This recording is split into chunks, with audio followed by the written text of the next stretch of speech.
Welcome to another episode of Corporate CPR, where we breathe life back into your organization, projects, and processes, giving you insights to recovery and avoiding corporate mortality events. Today, we'll be talking about how success might be killing your company. And joining us to contribute to the conversation is Alex Atwood. Welcome, Alex.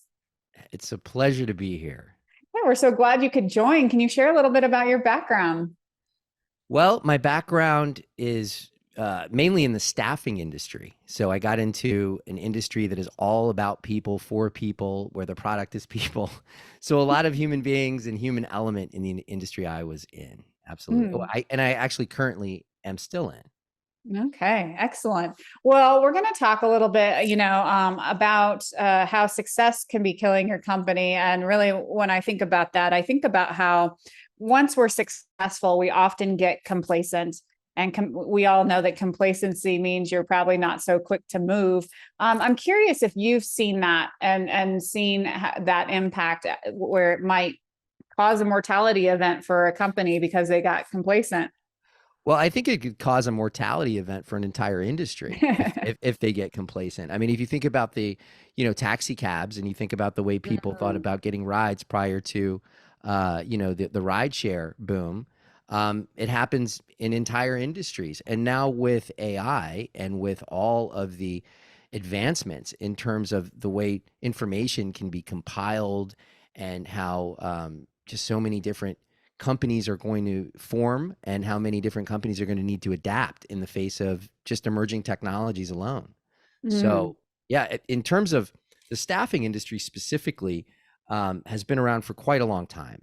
Since the industrial age really is when we needed people in factories and big places to be able to do things. And so now with the the advent of the marketplace type of environment, you have companies now adapting quickly, being almost mobile first organizations to where these companies are taking on the industry that I've been in for 20 years and turning them into a marketplace where job seekers can pick up shifts and actually go to work right away. And employers from almost every industry, whether it's manufacturing, whether it's aerospace, whether it's technology, government, can all be able to access people and skills and resources in a more on-demand and modular way.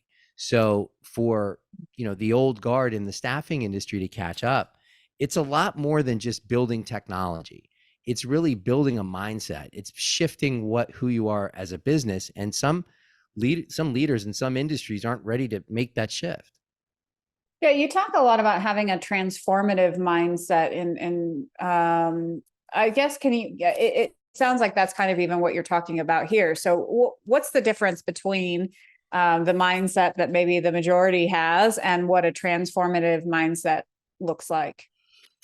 Well, I think a transformative mindset looks to continuously be curious about what's possible. And when you think about transforming in general, you could also think about that as evolving. And so I believe the nature of everything is to evolve and grow. So to transform is very natural. And so when you find companies that, they hit they hit gold or they hit oil or whatever it is, right? They just did an amazing thing and now they're creating this product and service. And sort of the common sense there is to say, well, if it ain't broke, don't fix it. Keep going. And that makes sense. It really does. For a period of time to get processes, catalyzed in place, to be able to make sure that the right people are doing the right things, to make sure that, you can refine the existing business model. But when you are only specifically within that framework, within that model, then you're leaving something on the table. And iterative transformational leadership is continuously putting an intention around thinking outside of what it is that you're currently doing.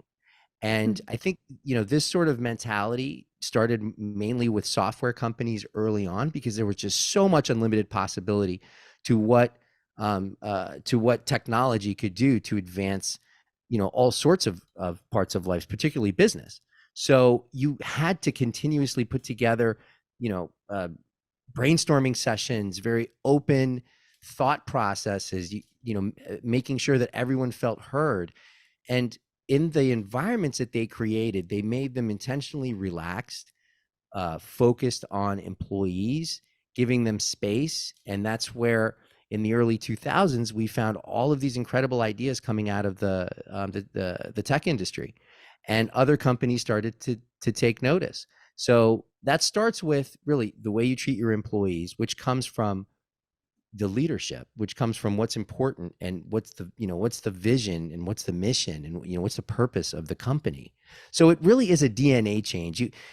If you look, for example, at the taxi cab industry, right? They had a medallion system. It was a very locked in system that was difficult to get into.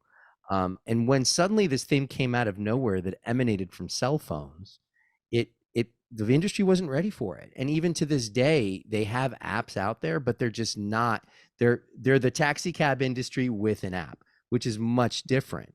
So companies that are transformational operate in that space, if that makes sense. Yeah, well, I'm waiting for a ERP that's built like, human centric rather than just building, trying to make old style ERPs seem more human centric. But you mentioned something though around well, I just lost my thought. Of It's course. all right. No, AI? it's gone. Oh, well, yeah, no, it was something around the change and that's where, there we go. So you mentioned that, it's good to stay consistent for a while or for a period of time that, and we won't define how long that is, but not in order to solidify processes, things like that. But so my question is though, do you see companies though who change just to change, because that could equally be problematic? Yeah, if you change just to change, then you lose the ability to become grounded as an organization. So organizations have to be rooted in something, right? And so whatever that is, and you also saw this quite a bit on the other side of the tech industry, companies that would not know exactly what their purpose was. And there was a lot of money early on from venture capital that went into products that didn't even have product market fit yet. So you have an idea, and everyone has ideas, and there are ideas that get funded. But at the end of the day, what I'm talking about is really establishing that product market fit and then continuing to refine and continuing to understand how to make that fit that much more enabled. And so once you're there, you'll know it as a company. You'll have the systems and the processes set up. You'll be able to understand exactly where you are in terms of you and your competition and the marketplace. So at that point, it's sort of that time where you kind of go on to, autopilot, right? And companies do this, right? There might be a market segment that has just kind of codified itself, and now they're on autopilot. And it's fine to take time off. Make sure that there's another innovative idea. Make sure that there's a creative process that you have inherently in the business, a continuous curiosity about what else is possible. And having that will automatically show ways to be able to either enhance what you're doing now or opportunities that you just didn't even know existed before. And how much does when people are looking to the future and planning, how good are they, do you think, at prioritizing what needs to happen in order to be transformative? Well, not very good usually, because if you're an operator of a business leader, you're pretty much focused on whether it's your shareholders, whether it's your board, whether it's you're beholden to the employees, to the rest of the leadership team. That's a lot to take on. Just the day-to-day operations and running an operation. There's always some challenge. There's always something, but being distracted by the things that show up is not allowing for true vision and strategic innovation. which is important. Now, I'm not saying that if things are going well, make sure you, again, make sure you change the lane and take the next exit off the super highway. No, that's not what I'm saying. I'm saying that make sure that as a company, you have that slice portioned out. And Mm. whether there's a budget around that, whether there's teams that have that built into their meetings and their structures in terms of how they work together, whether it's, some teams may need this weekly, think about if you're in marketing or creative or you're somewhere there. Yeah. I mean, you want to be doing this, maybe once a week, maybe, twice a month. If you're in, maybe in the finance department, well, there's also a lot of opportunity for creativity there. There's also a lot of opportunity to understand how you could be dynamic potentially with pricing. You can be dynamic with market segments. You can always a way you can start to transform and just the key to this is it really is the way that you hold when the teams get together and how you hold the space for the meeting and making sure that people feel comfortable with whatever crazy idea that they happen to have and building on that. Now, of course, you Mhm. want valid ideas that have to do with whatever it is you're doing, but maybe not. Maybe there's someone who has a really off the wall idea. I'll tell you, Potbelly Sandwiches started as a furniture store, Oh, right? And they served sandwiches. okay. And right, as IKEA used to do this as well. They would serve, I think they still do. They serve food but apparently the sandwiches were so good that suddenly that turned into what they were, and they realized people were coming for the sandwiches more than the furniture. So that just tells you that these are there's unlimited possibility to a Mm. direction that a company could go in. And frankly, in the 21st century, I think it's unwise not to devote resources and intention to transformation. And how do you think, what's the makeup of a team that transforms quickly? I think you mentioned you had an experience leading into the pandemic. What really makes organization be able to transform on a dime? Well, empowering people is one thing, and unified purpose is another. So a big part of what we did was identify as the not just as an industry or a company, but as the world that we had to unify around, saving each other at the time. And for us, we had to unify around what's next. What do we do? So everybody had a purpose. We had to get our team members back to work. We had to find a way to become relevant in an industry that may never return. And so, with that purpose, finding people how to work, that's where it started. We said, okay, well, what are some things? So, we have this large workforce of people that all have different hospitality skills. So, you think housekeepers, think cooks, think people like that, cleaners. Some of them wanted to take a break. Some of them wanted to get busy. They wanted to make money. They didn't want to sit at home. So how do we do this? So from there became all sorts of conversations that we had around, hey, what's missing? What are you doing? Just getting together with different groups of business owners, peer groups. How are you dealing with things? And that revealed a massive need in the hospitality industry at the time, just to be able to provide a sense of trust and safety. Even though a lot of the places weren't open, they were putting all sorts of protocols together to be able to understand what to do. So we took the lead in terms of hiring an epidemiologist. We wrote a white paper. We made some connections where we were able to get non-toxic disinfection called HOCl, large distributorship for that. We were able to, most importantly, leverage the workforce that we had to be able to train them and then have them help to support. So that all happened because it was an intention and a unified purpose to do that. And then within that, we empowered everyone. What do we do? What are some ideas here? How do we leverage the software now that nobody uses?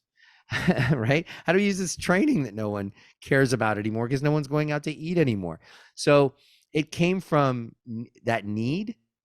That's what allowed us to be able to create and Mm. transform. And so it's almost, there's a shock to the system that happens, that requires immediate action.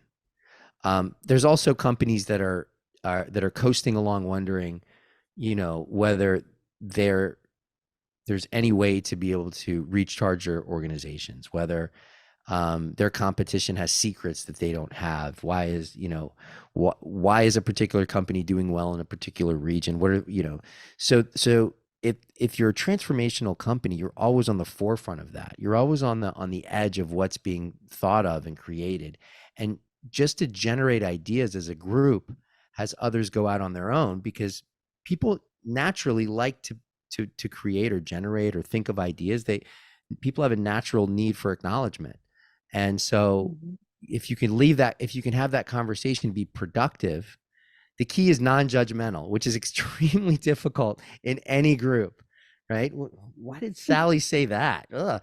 So finding a way to make it to where it's an open conversation, right? And so that's the key.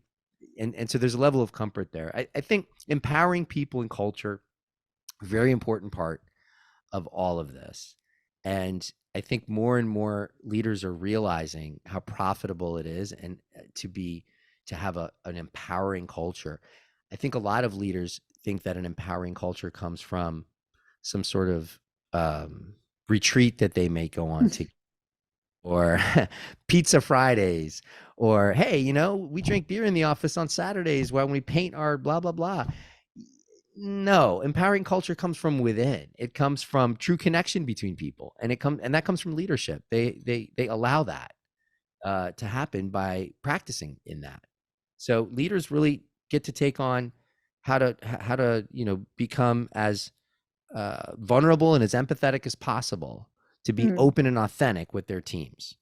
I think that is extremely important, and I think you see that in leaders of top organizations, especially these days, that they understand how important that is. How do you think organizations empower people at scale, though? Yeah, well, that's a difficult question. So I spoke with Susan Winchester, who's VP of HR at Applied Materials, and she has tens of thousands of employees there that she's responsible for empowering. And it starts with her. It's as simple as that. It starts with her. It starts with who the face of the company is and what they represent. When you look at companies that are operating at scale, their CEOs and their leaders become the face of the company. The emotion, what their leaders say, how their leaders show up, is a reflection of the ethos, of the mission, of everything around that company. So it starts with the leadership. And from there, it trickles, and it must also be authentic in terms of it within the company, setting up all sorts of different ways to be able to understand and have people feel heard.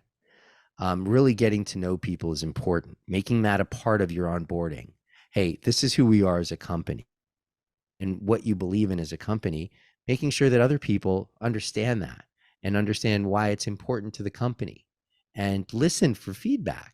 So it's all of that is baked into the onboarding, to the offboarding process, to all the human company. But it starts at leadership. It really does, because you can have an HR leader who is really steeped in making sure that this is the way the company operates, but you could have leadership that has an entirely different objective, and that won't allow for what we're describing today.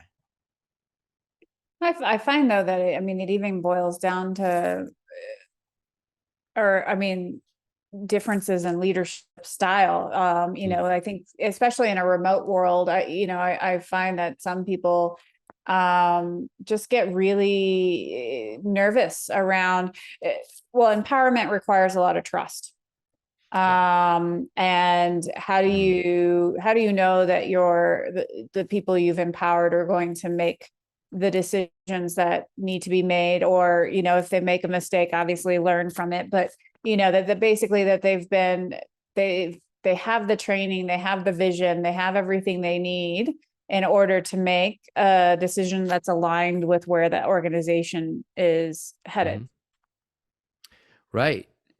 So is the question, how do you ensure Hmm. that the people that are empowered are taking that on outside of the structures that are set up type of thing? Well, I'd be just curious, like where Yeah. what you think in general of even how a person might even feel comfortable, both from a leader. Yeah. So basically, how do you make sure that if you're going to empower people, that you've got the right framework to do so?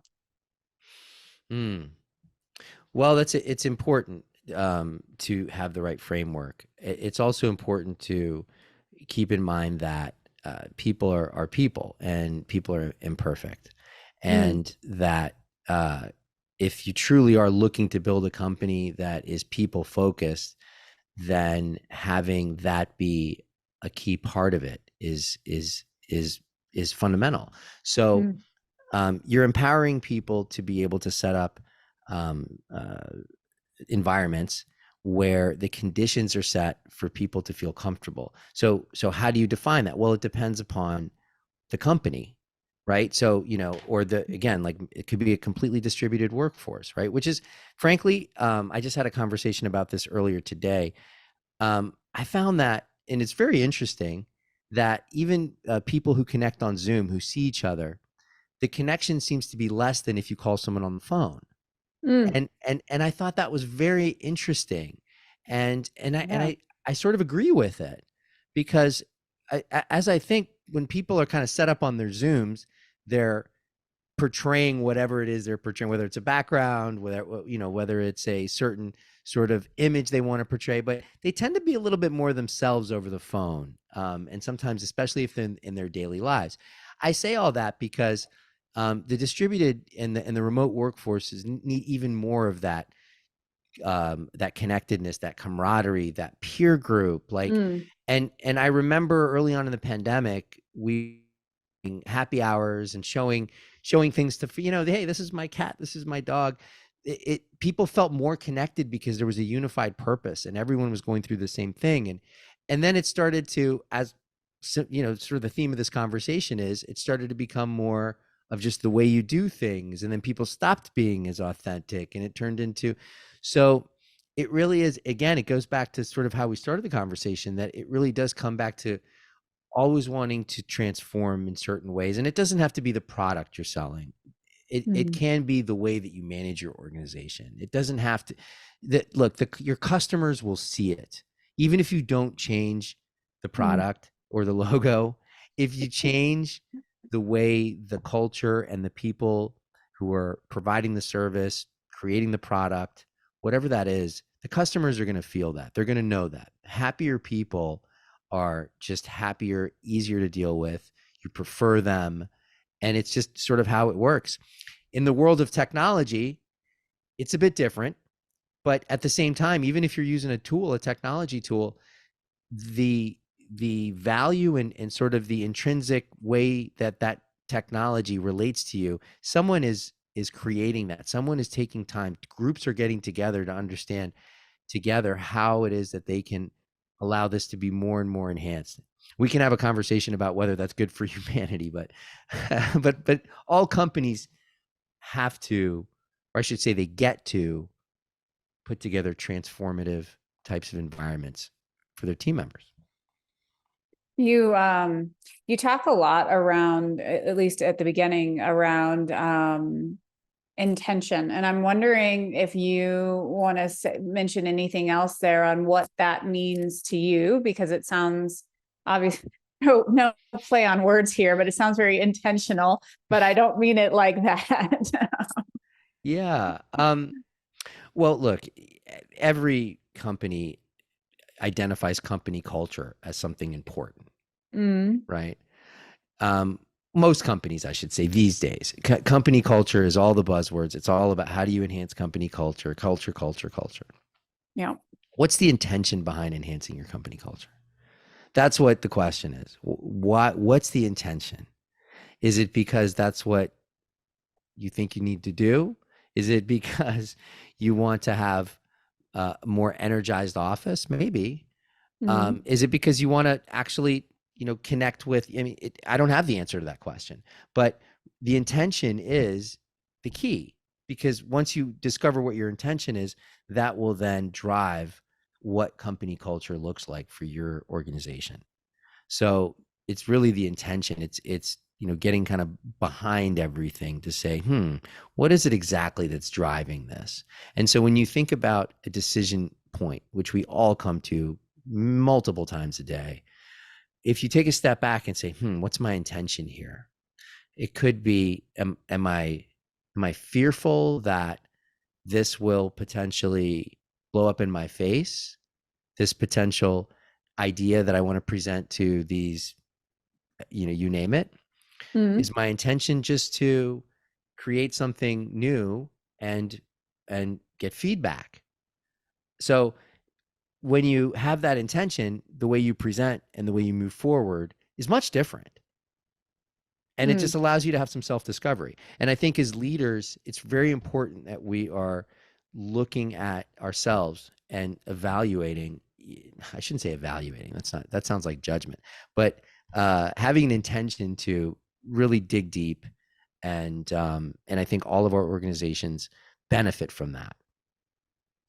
Now, I hope the answer is not intention, but I was going to ask you as well. The other question that had come to mind earlier was, what's the difference? What do you find the difference between companies who, because I was exactly thinking the same thing, that companies will say that employees are important or whatever the case may be, but what's the difference in how that reflects in a company that's providing lip service to it, to the latest trend or whatever, and a company who really is serious about it? Yeah. Well, it'll happen, right? Mm-hmm. I mean, we've all seen campaigns that have been launched and sort of fizzle out. Mm-hmm. Because if you have a true intention to make change as a leader, and you will make change.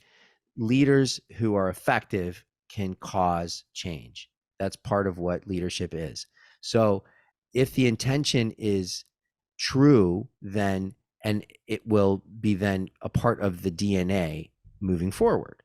And if it is a marketing campaign, or a way to assuage the current times, or perhaps as a response to something that occurred where people realize, ooh, we need to do something here, the Mm-hmm. intention there is just to fix a problem, or to so that intention is sustainable. It's not grounded. It's not rooted in something that will continue along in a company.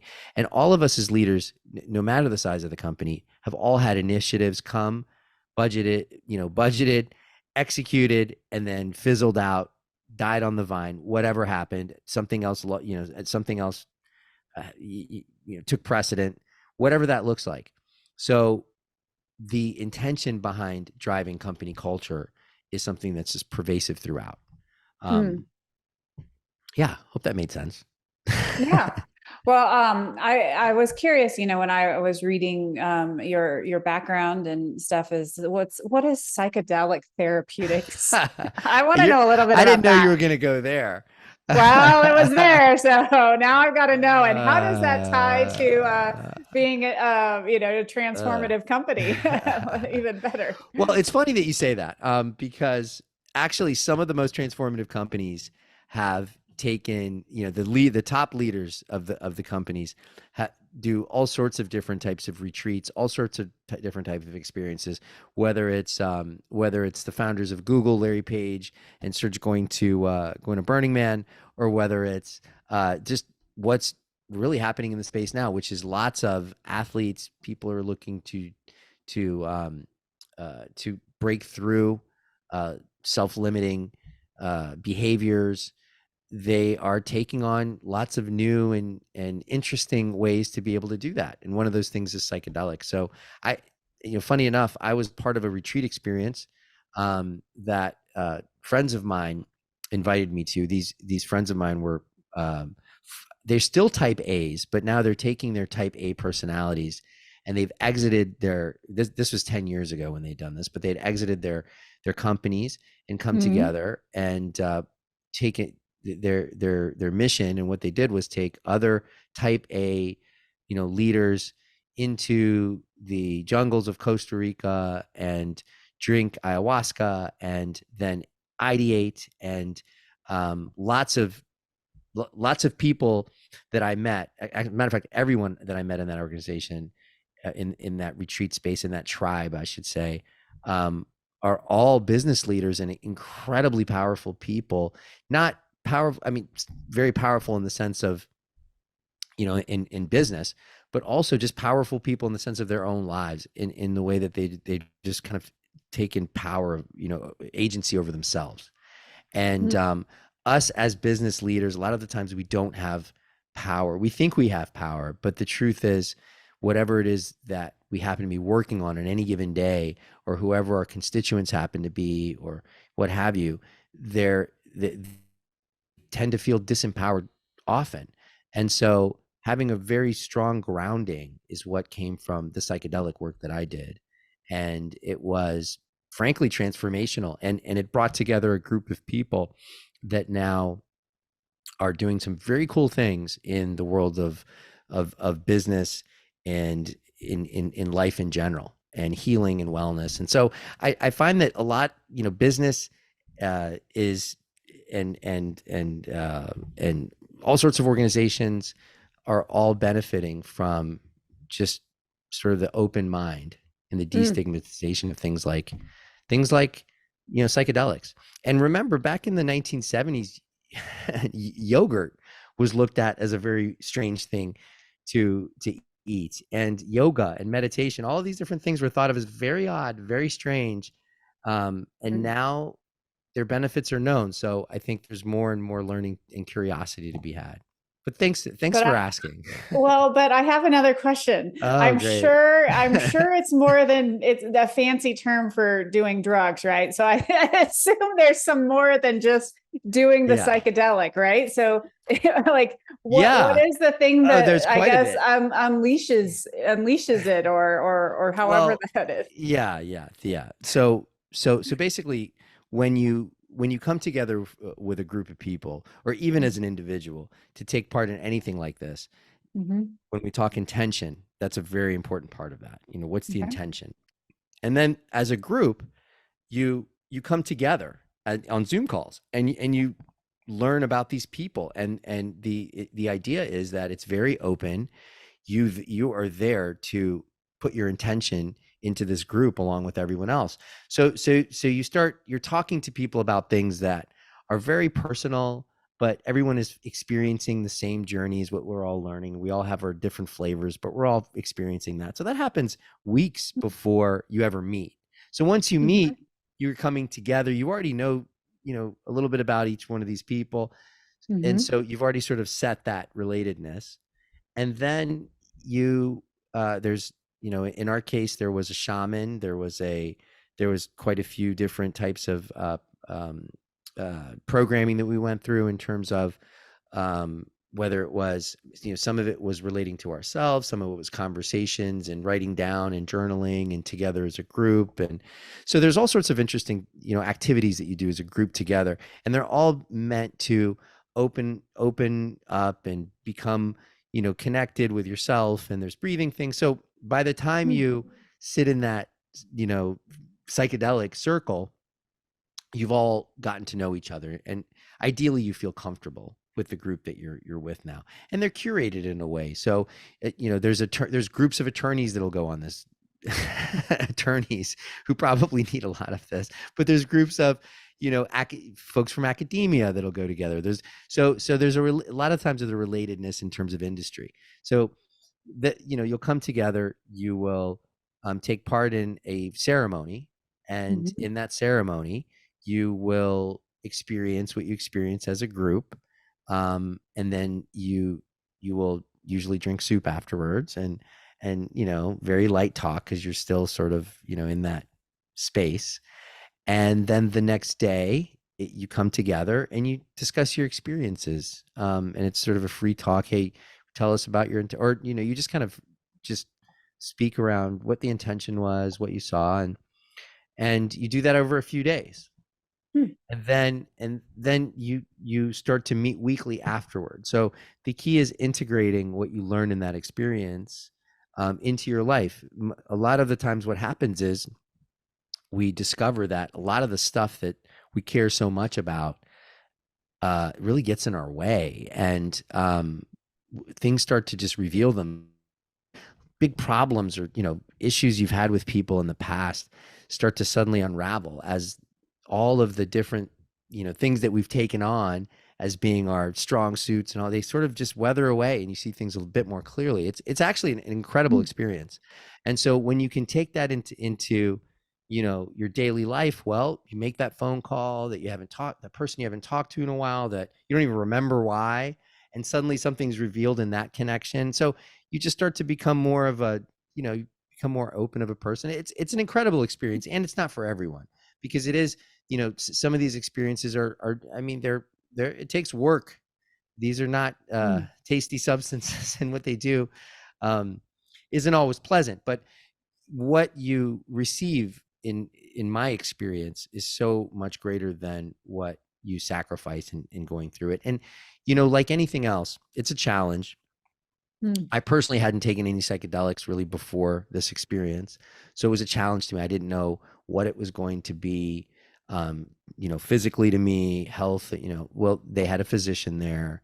The Hmm. physician was, talked to us about all sorts of contraindications. We were also all vetted before we went there to make sure that there could be, we had a specific diet going into it. So even the diet and putting all those conditions in place made you feel more and more like you were really taking on something that was meaningful. I could probably compare it to running a marathon, right? You take time with your diet, you research, you study. A marathon is grueling on your physiology. I mean, it really is. Hmm. And this is not as grueling, but it is as challenging. And so Interesting. going into it, when you come out of it, it's an experience that I don't know anyone. I do know a couple of people that said that they had negative experiences, but I'll caveat that by saying they had gone about 20 or 30 ceremonies before they started to feel negative experiences through it. Oh, So so interesting. yeah, so they obviously in the beginning it was very powerful for them. But Hmm. again, it's if you're interested in doing that, you can reach out to me. I can put you in touch with the right resources there. The good news is it's now legal in certain states. So Mhm. and there's also different organizations that have that in outside of the country. So anybody's interested in that, there's actually an industry now in terms of therapists and clinicians and physicians that are now starting to use the modality of psychedelics.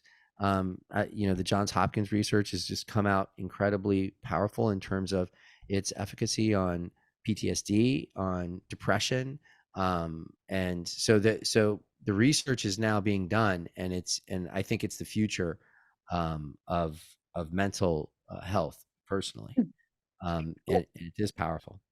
So last question on this subject, but it might just help, for people who haven't had that type Yeah, of experience, because yeah. everything you described, minus the psychedelics, sounds like that it could be valuable and worthwhile. So tell me or tell the audience what, adding that component to it makes, how does it alter or enhance Mm. where you were already probably headed by just doing the retreat to begin with? Yeah, so I'll say that you don't need psychedelics for any of this.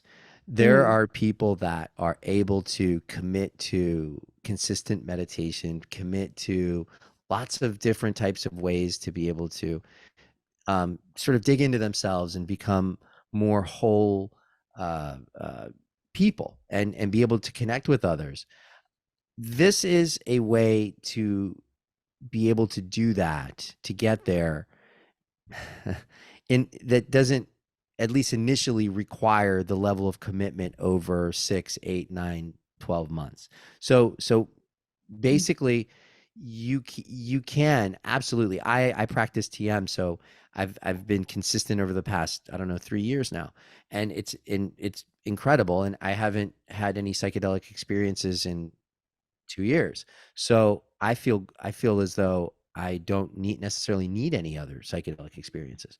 Um, but for those that are, feel as though there's something beyond their existing sort of limiting beliefs. There's perhaps the group that I was with, many of them were business leaders who had either exited or moved on, or maybe they were still running their businesses. Actually, I should say there was a lot of people that had startups that wanted to understand how to better leverage what themselves to be able to be better leaders. So all sorts of people came with an intention of growth, Mm-hmm. and it's it's a it's just another way to be able to access that. And I hate to say it's a quick way to it, but uh it it's a very powerful way, but it's not easy. I can tell you that it's not an easy thing, and it's not for everyone. It really isn't.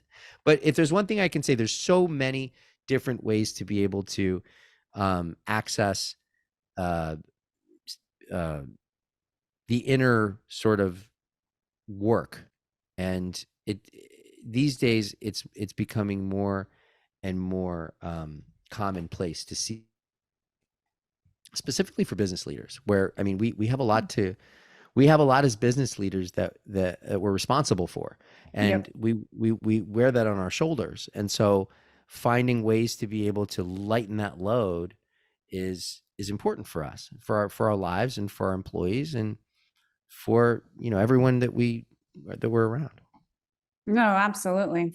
Well, I would love to hear a little bit around if you have another great anecdote around a company that really did a, a, a good job transforming itself, and one of some of the components that went into that, and just kind of that anecdote so people can maybe relate it more to themselves. Hmm. So a company that's transformed that people could relate to their own businesses is what you're Mm, thinking, yeah? yeah. I think if you look at to make it relatable, finding companies that are the most visible probably makes the most sense. And if you look at the successful companies in any industry, they've completely transformed everything about their messaging, everything about their brand over the past 30 years, 35 years, most of them, most of them. So let's think about McDonald's. Mm, McDonald's of the 1970s and 80s is a far different type of message than they are today.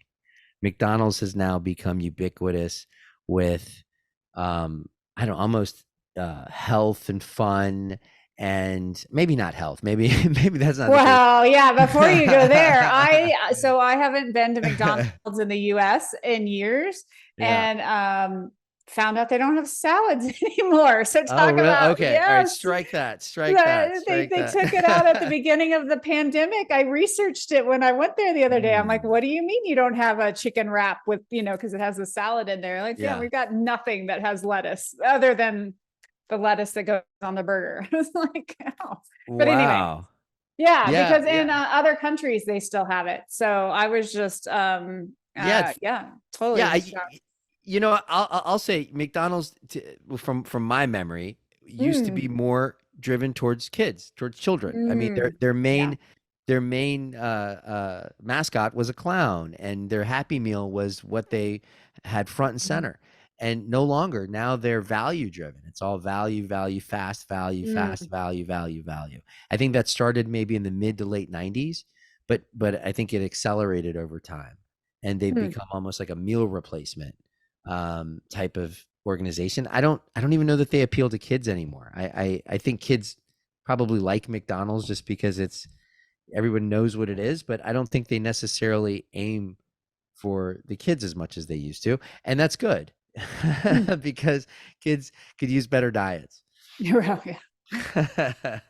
And if you look, I mean, you could just, pick any company, and you could Mm, see, just so many companies that are successful have done this. Again, you go back to Google, what they started as is advertising, moving into, I mean, you name it, they're there. If you want to look at Microsoft as another technology company, they started with building software.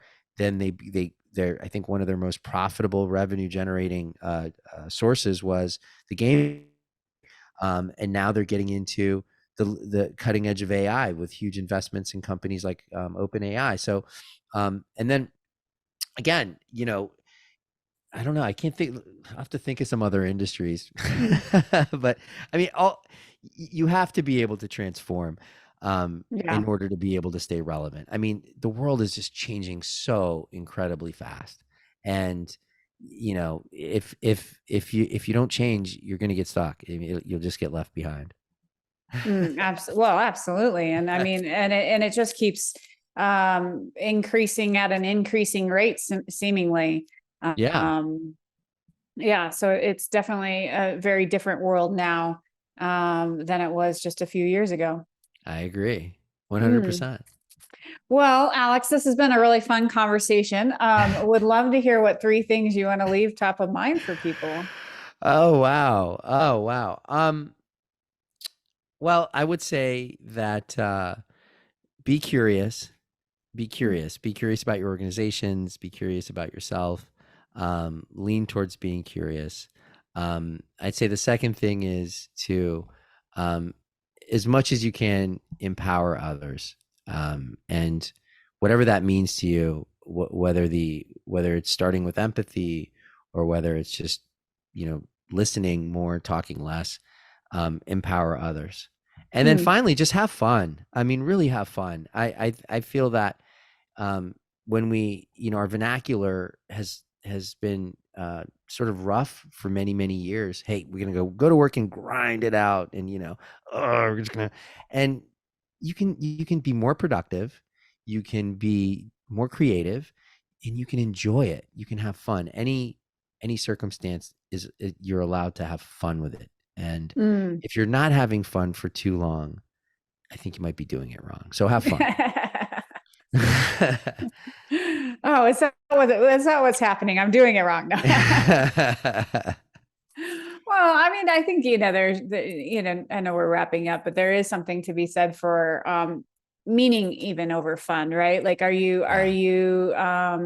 are you reaching something meaningful? Because we can do very rewarding and very satisfying work and feel like you reflect on a life well led without it necessarily being fun. I mean, fun is a great, like, don't get me wrong. I I don't know like to be about that. fun. Everything you just said sounds fun.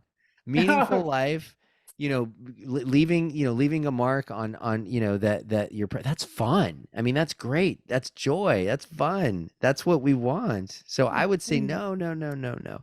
Everything you just said lives in the category of fun. To Well, me, to me anyway.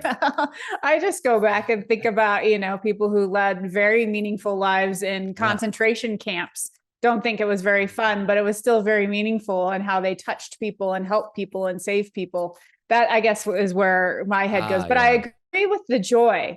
I do agree with the joy, though, because that's really the thing, right? Is, can you Yeah. find joy even in the really tough circumstances? That's right. Yeah. Mm. So we can replace fun with joy.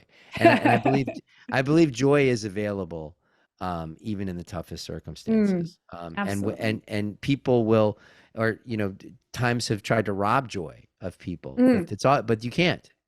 Yeah. It's still available even in the worst times. So Mm. that's where we'll go with. We'll go with All joy. right. I like that. Compromise. We'll land on Compromise joy. with joy. Sounds good. Well, Alex, how can folks learn more about what you do or get in contact with you? Yeah, sure. Thank you. So, you can look me up. My website's Alex Atwood with one X, one T, AlexAtwood.co, not .com. You can also check out my podcast. It's called The Alchemist Lounge. You can listen to that anywhere. And the company that I founded and I discussed where we went through the pandemic, that company is called Gravy Work. Gravy Mm. Work. So those are the companies, and love to hear from anyone and everyone that might be interested in talking to me, learning more. My phones are always open. Excellent. Well, thanks so much for your time, Alex. Thank you, Yana. And to our audience, until next time, keep your organizations healthy.